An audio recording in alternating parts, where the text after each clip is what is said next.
The conference room buzzed with energy as executives filed in, taking their seats around the polished oak table. I stood near the projection screen, my laptop connected and ready, watching Mark Reynolds click through the presentation slides. My presentation slides. The ones I'd spent 6 months perfecting.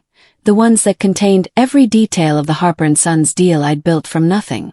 Except now, my name wasn't anywhere on them. Mark advanced to the title slide and my stomach dropped. Prepared by Mark Reynolds, VP of Client Strategy. It read. My throat tightened as I forced myself to keep breathing. The client representative smiled, nodding along as Mark began his introduction. This deal represents months of strategic planning under my leadership, he said smoothly, gesturing at charts I'd created during countless late nights. I felt my pulse spike, heat rising to my face. 6 months of work, erased in one sentence. I clapped along with everyone else when Mark finished a particularly strong point, my hands moving mechanically while my mind raced.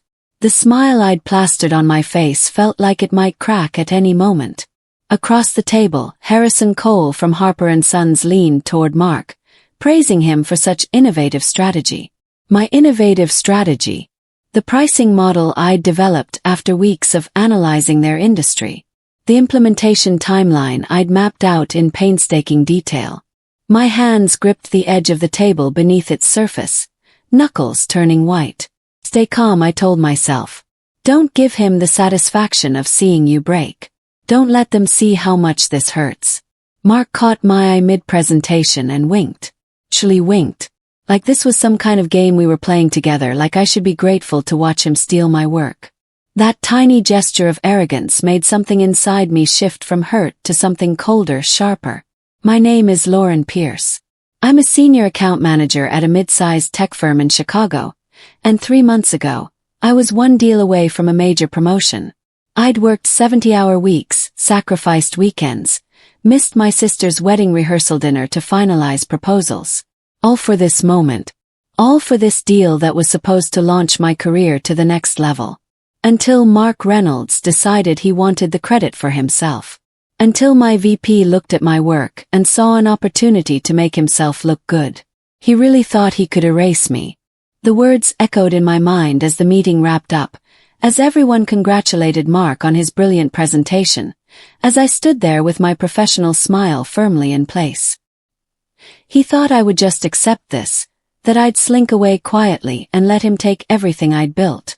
I watched him shake hands with the Harper & Sons team, basking in their praise, and I made myself a promise. 3 months earlier everything had been different.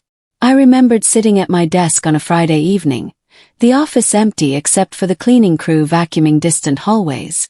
Takeout containers from the past week littered my workspace, and my eyes burned from staring at spreadsheets for 12 hours straight. The Harper & Sons opportunity had landed on my desk almost by accident. Our company had been trying to break into their industry for years, but they'd never shown interest. Then I'd met Harrison Cole at a conference, had a conversation about their pain points, and suddenly they wanted to hear our pitch. This was my chance. I knew it the moment Harrison sent that first email asking for a proposal. I'd spent weeks researching their business model, identifying exactly where our software could transform their operations. Late nights turned into early mornings as I built financial projections, drafted implementation plans, created mock-ups of their customized dashboard. Mark had been my supervisor, of course, but he'd shown minimal interest. Just send me the slides when you're done, he'd say, barely looking up from his phone. I should have seen the warning signs. Mark never attended my prep meetings with the Harper & Sons team. When I scheduled calls to review strategy, he'd cancel at the last minute, claiming more important obligations. You've got this under control, he'd tell me, waving dismissively. I trust your judgment. At the time I'd felt proud. My VP trusted me enough to run independently with a major account. I'd taken his absence as confidence in my abilities, not the red flag it actually was. Then, 2 weeks before the final presentation, everything changed. I arrived at work to find a calendar invite. Final pitch meeting, presenting my comprehensive strategy. His strategy, not our strategy. not the team's strategy. I'd clicked through to the attached presentation file with growing dread. Every slide I'd created was there, but subtly altered. Headers changed. My name removed from corners where I'd signed my work. Analysis I'd developed attributed to strategic leadership insights. The footer on every single page now read, "Prepared by Mark Reynolds, VP of Client Strategy." I'd marched straight to his office, clutching my laptop. "Mark, you took my name off my own project." He barely looked up from his email, that infuriating lazy smile spreading across his face. "Lauren, don't be emotional. We're a team here." Emotional. The word men always used when women dared to object to being treated unfairly. "That's not teamwork," I said, struggling to keep my voice steady. "I built every component of this pitch. I developed the relationship with Harper & Sons. This is my deal." Mark leaned back in his chair, fingers steepled like he was about to impart great wisdom. "You want to grow here. Learn to play the game. Individual contributors don't close deals this size. Leadership does. I'm simply positioning this appropriately." His eyes held a challenge, daring me to push back harder. "Besides," he continued, "Harrison Cole and his team expect to work with senior leadership. They don't want to hear from an account manager, no matter how much legwork you did." The dismissal in his tone was clear. I was useful for the grunt work, but not worthy of recognition. I'd left his office shaking, not from fear but from rage I couldn't safely express. Later that day, my mentor, Patricia Hayes, pulled me into an empty conference room. She was a director in another department, someone who'd been navigating corporate politics for 20 years. "I heard what happened," she said gently. "You can't win fighting him directly, not right now. Just survive this round. Build your case, but don't make yourself a target." Her advice made sense logically, but emotionally it felt like swallowing glass. I needed this promotion desperately. My student loans weren't getting smaller, my apartment rent kept increasing, and I turned down other job opportunities because this deal was supposed to be my breakthrough moment. Mark had the power, the title, the protection of senior leadership who played golf with him on weekends. What did I have? Just the truth, and apparently that wasn't enough. That night, lying awake at 2 a.m., I made my decision. If I couldn't fight loudly, I'd fight smart. If he wanted to play games, I'd learn the rules better than he ever could. Revenge doesn't start with anger, I realized. It starts with evidence. I began documenting everything. Every email I sent to Harper & Sons, I forwarded to my personal account with timestamps. Every version of the presentation, I saved with metadata intact showing who created what and when. I backed up the shared project drive onto an external hard drive, preserving the original file structure that clearly showed my work. I started keeping a detailed log, dates of every client call, topics discussed, promises made, problems solved. All of it carefully organized and quietly archived. At work, I became the model of professional cooperation. When Mark asked for updates, I provided them promptly and thoroughly. When he made suggestions that contradicted strategy I'd already established, I gently redirected without confrontation. "That's an interesting perspective," I'd say. "The client actually responded well when we positioned it this other way." I learned to make him think every good idea was his, while keeping careful records of where those ideas actually originated. Meanwhile, something interesting started happening with Harper & Sons. They kept emailing me directly. Harrison Cole and his team had worked with me for months before Mark ever paid attention to the deal. They knew my voice, my approach, my understanding of their needs. When technical questions arose, they reached out to me, not Mark. When implementation concerns needed addressing, my inbox filled up, not his. Mark noticed, of course. He sent a company-wide email reminding everyone that all client communications should flow through appropriate leadership channels. Translation: stop talking to Lauren directly. Publicly, I complied. I CC'd Mark on everything, looped him into every thread, made sure he felt included and important.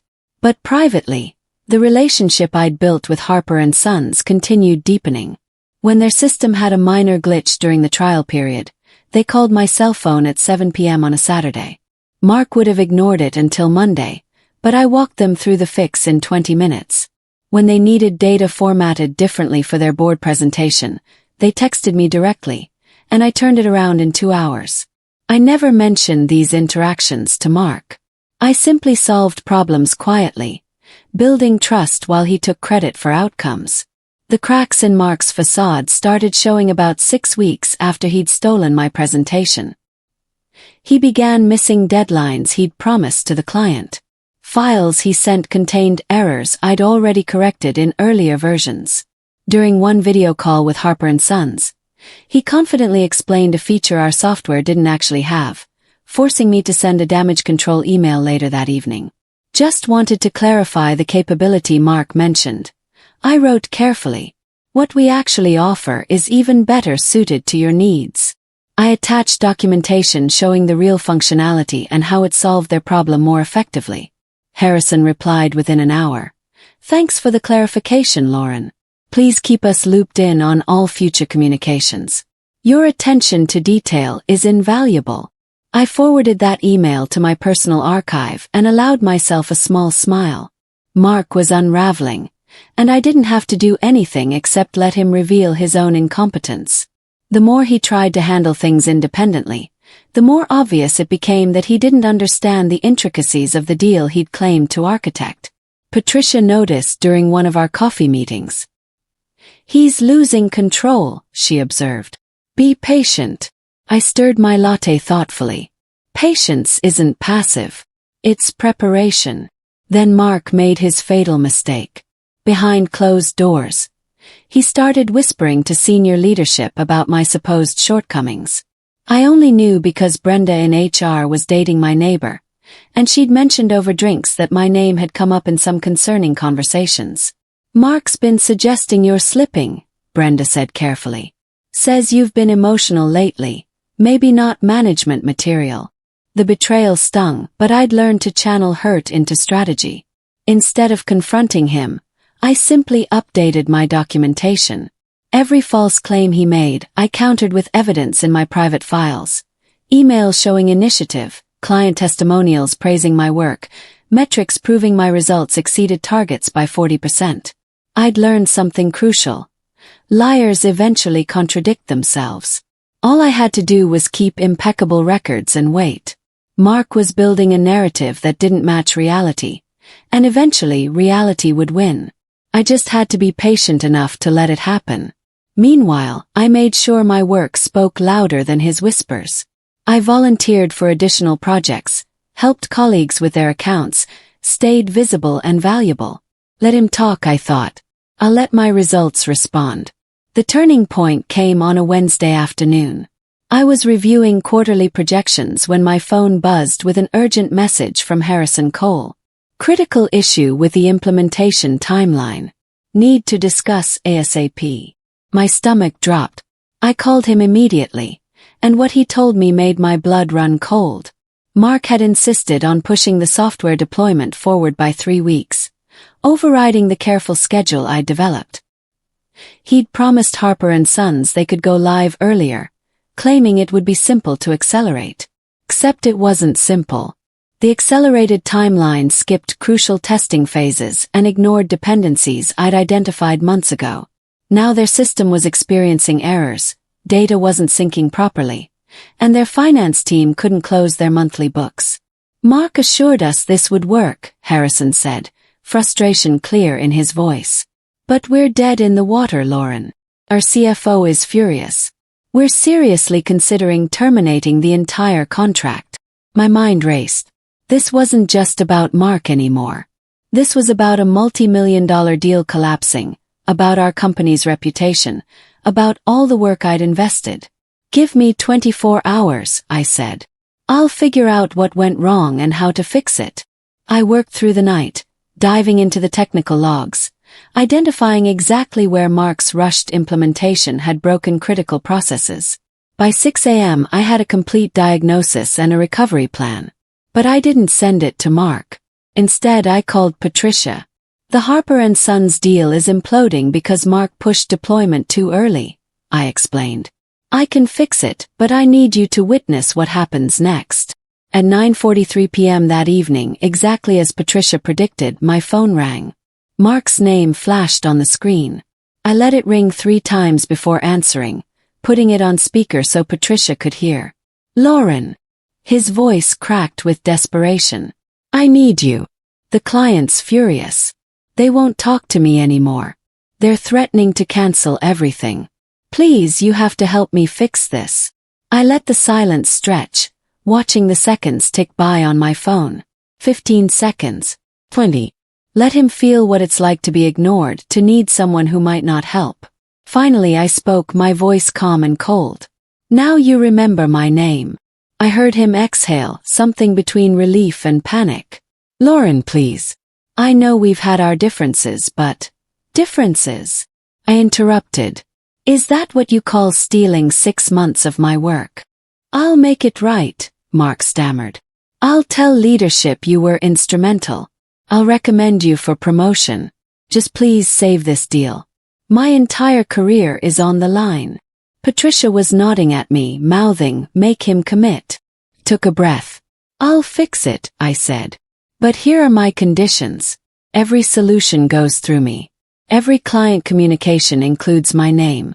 Every presentation, every proposal, every single piece of work on this account will properly credit the person who actually did it. Me. Yes, absolutely, whatever you need. I'm not finished, I cut him off. You will send an email to Harrison Cole tonight, copying our CEO, explaining that I've been the primary architect of this partnership from the beginning and will be taking lead on the recovery process.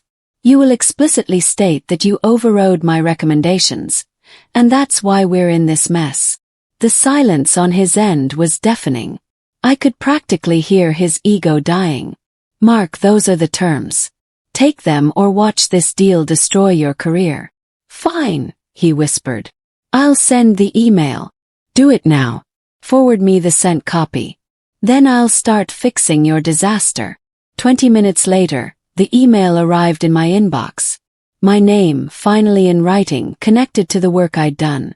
It wasn't everything I deserved, but it was proof.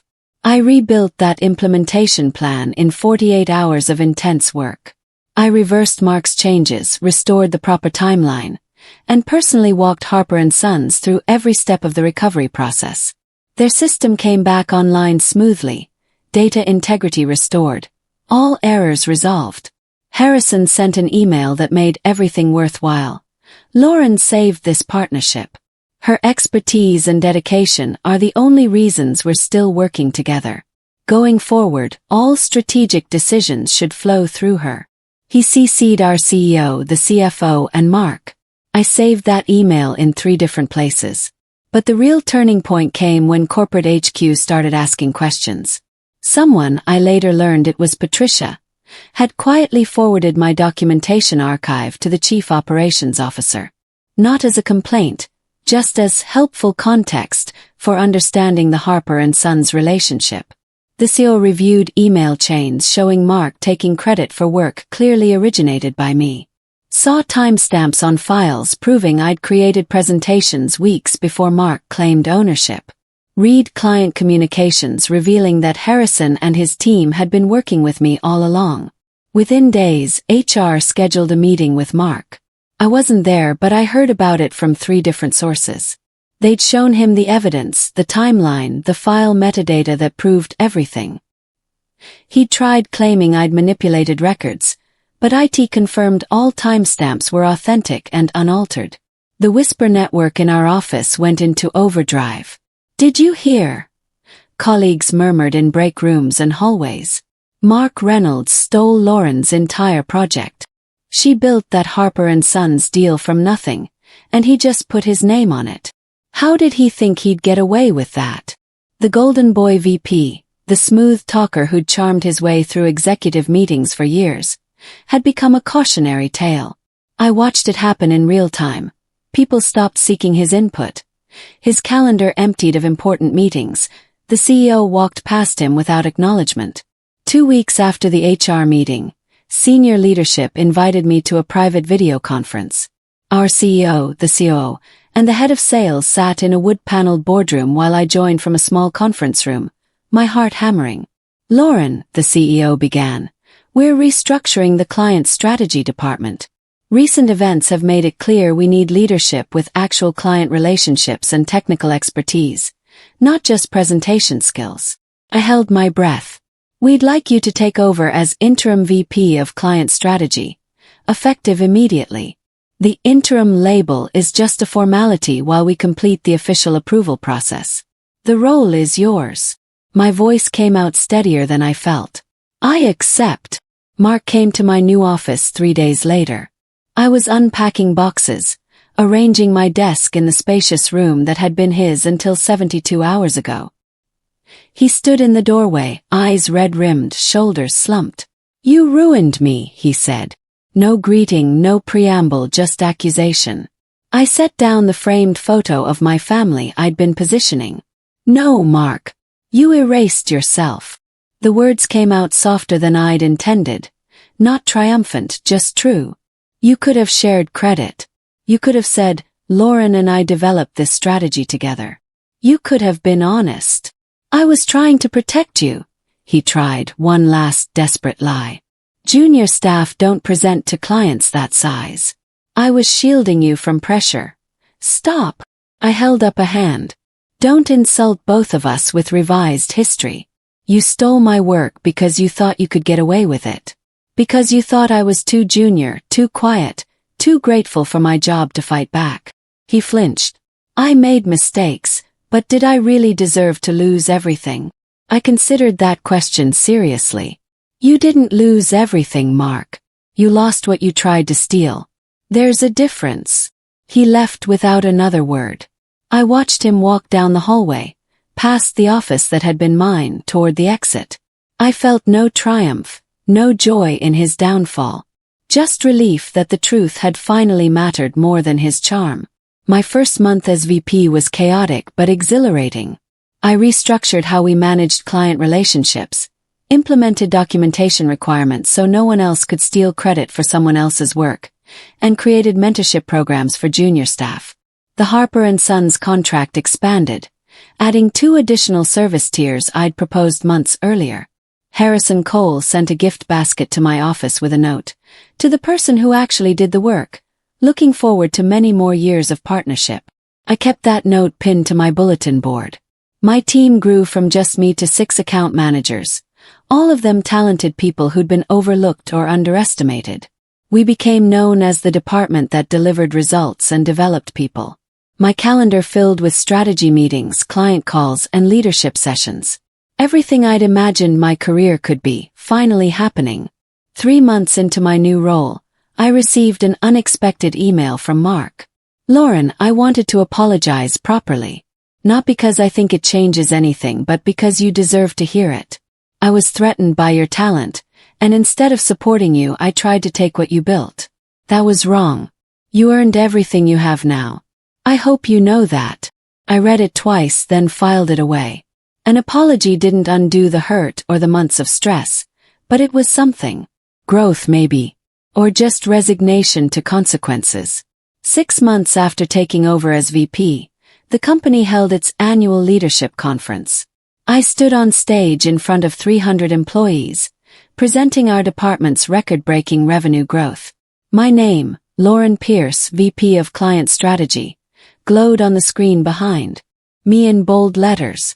I talked about team collaboration, about recognizing individual contributions, about building culture where credit went to those who earned it. Afterward, young women from various departments approached me. "Your story inspired me to document my work better. I stopped letting my manager take credit for my ideas. Thank you for showing us it's possible to win without compromising who we are." These conversations meant more than the promotion, more than the salary increase, more than the executive title. I'd become accidentally, unexpectedly, proof that quiet persistence could triumph over loud theft. That night, I met Patricia for dinner at the restaurant where we'd plotted strategy during those dark months. "You did it," she said, raising her wine glass. "You not only survived, you transformed the entire department." I clinked my glass against hers. We did it. You taught me that patience isn't weakness, it's strategy. So what's next for VP Pierce? She asked, smiling. Keep building something real, I said. Keep making sure talented people get recognized. Keep proving that doing the right thing isn't naive. It's powerful. A year after everything began, Harper & Sons signed a contract renewal worth twice the original deal value. I sat in a conference room with Harrison Cole and his executive team, finalizing terms I'd negotiated over months of careful relationship building. Lauren, I have to admit something, Harrison said as we wrapped up. When we first met Mark Reynolds at that initial presentation, something felt off. The way he presented your strategies didn't match the depth of understanding you'd shown in our earlier conversations. I raised an eyebrow. You knew. Suspected, he corrected. But we trusted you, and we knew you'd figure things out. Good people always do. After they left, I sat alone in the conference room, looking out at Chicago's skyline. I thought about that moment a year ago when my name had been erased from those slides, when I'd stood there with my hands clenched under the table, fighting to keep my composure. That version of me couldn't have imagined this outcome. Couldn't have predicted that the worst professional betrayal of my life would become the catalyst for the best career move I'd ever make. My phone buzzed. A message from one of my team members. Just closed the Anderson account. Used the relationship-building strategies you taught me. Thank you for believing in me. I smiled, typing back congratulations. This was the real victory, I realized. Not Mark's downfall, not my promotion, not even the vindication. The real victory was building something better than what existed before. My second-year anniversary as VP arrived quietly. I dropped the interim title after 3 months, my performance making the permanent appointment obvious. The department I'd built now managed 60% of the company's enterprise accounts, with a retention rate 20 points higher than industry average. I'd been invited to speak at conferences about client relationship management and ethical leadership. My calendar was perpetually full, my team was thriving, and I'd finally paid off my student loans. But the thing I was proudest of wasn't visible on any org chart. It was the culture we'd created. One where junior staff felt safe speaking up, where credit flowed to those who earned it, where someone's age or title didn't determine whose ideas got heard. We had mandatory documentation practices now, transparent project ownership, and a policy that all client-facing work required proper attribution. No one else would experience what I'd gone through, not in my department. During performance reviews, I made sure to ask each team member, have you received appropriate credit for your work? Has anyone taken ownership of something you created? The answers mattered more than revenue numbers. One afternoon I ran into Mark at an industry event. He was working for a smaller firm now, a senior manager position rather than VP. We made awkward eye contact across the networking reception. He approached hesitantly. Lauren, you look well. I am, I said simply. How are you? Getting back on my feet. Different company, different approach. He paused. I'm actually learning to do the work myself now instead of relying on others. It was the most honest thing I'd ever heard him say. We talked for a few minutes, surprisingly civil. He asked about Harper & Sons, and I shared that they'd just expanded our contract again. He winced slightly but congratulated me genuinely. You deserved that recognition all along, he said. I just wish I'd been secure enough to see it at the time. We all have blind spots, I replied. The question is whether we learn from them. After he left, I thought about forgiveness. I hadn't forgiven him exactly. The betrayal still stung when I thought about it too much. But I'd moved past needing him to suffer for my success. My career wasn't built on his failure. It was built on my own competence, relationships I'd nurtured, and work I'd done when no one was watching.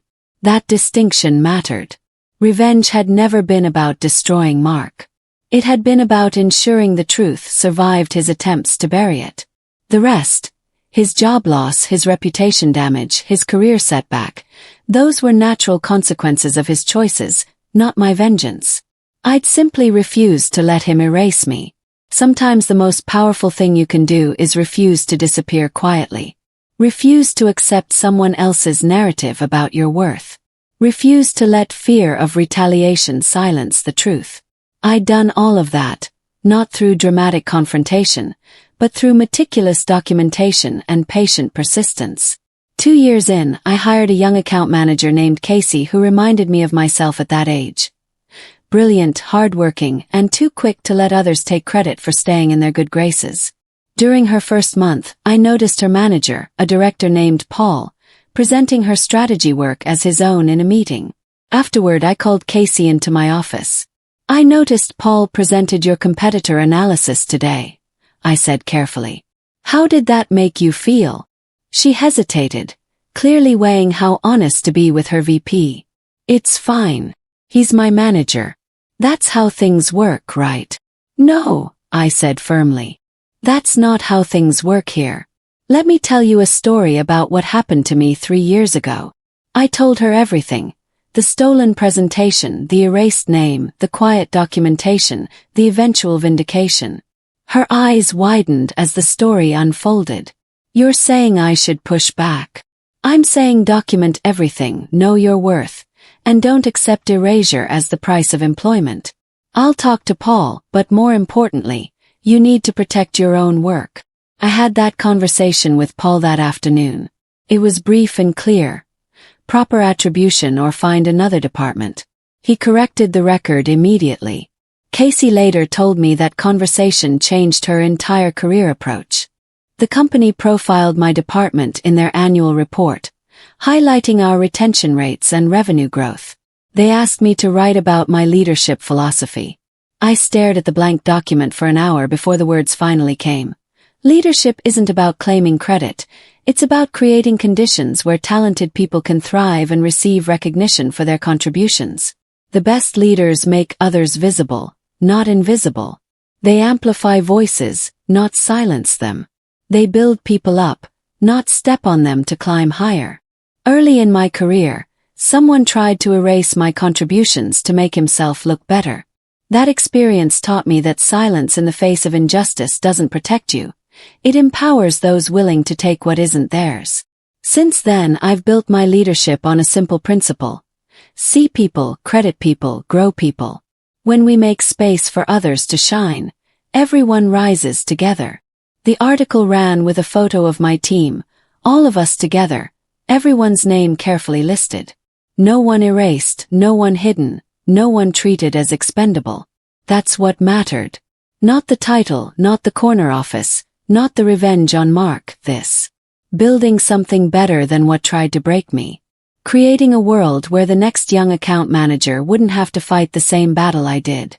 3 years after that conference room humiliation, I sat in the same space for a different presentation. This time I was leading the meeting and Harper & Sons was announcing an expanded partnership worth $8 million. Harrison Cole stood beside me at the front of the room, and when it was time to discuss the partnership's success, he was clear. This happened because Lauren Pierce saw potential where others saw complications. She built relationships when others chased transactions. She earned trust through consistency, expertise, and integrity. The executives around the table applauded, and this time my smile was real. My hands rested calmly on the table. No white knuckles, no hidden tension. Just peace. After the meeting, I returned to my office and looked at the framed note on my wall, the one from Harrison's first thank you gift. Next to it, I'd hung the original slide from Mark's stolen presentation, the one with my name erased. I kept it not as a wound but as a reminder. Someone once tried to make me invisible, and I refused. People will forget what you lost, I thought, but they'll never forget how you rose. That's the story that matters. Not the betrayal but the rebuilding. Not the theft but the truth. Not the erasure but the emergence. I closed my laptop and walked out, my name etched on the door, my work finally, permanently my own.